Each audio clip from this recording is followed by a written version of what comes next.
I believe that vulnerability could be such a superpower to leaders if they just really let themselves be vulnerable. And that doesn't mean being emotionally exposed. That's not the same thing, right? But modeling vulnerability means that I can admit mistakes, or I don't even know anymore if I want to call them mistakes. We all make decisions. So I can admit, okay, that decision needs to be reversed. That's what it is to me, right? Or it needs to be changed, or we need to change directions, or, oh, maybe, I should have listened to this. So the should haves I don't really love, but, but just as a leader to admit that, or to show that you are not supposed to appear perfect and infallible, sorry.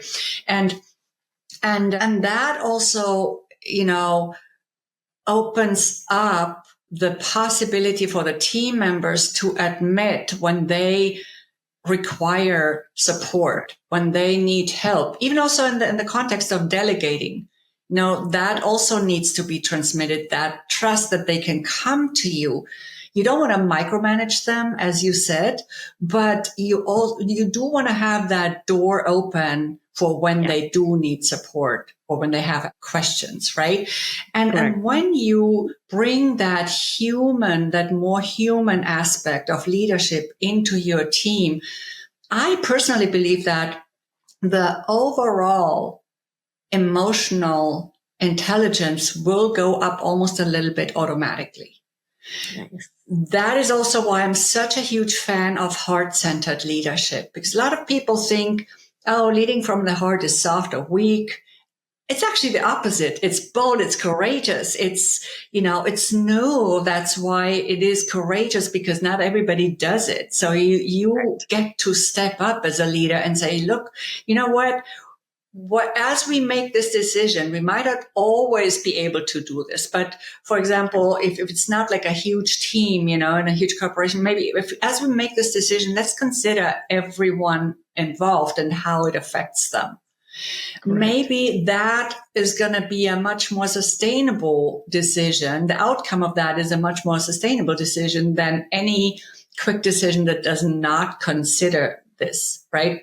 It's just an example, Sheekha.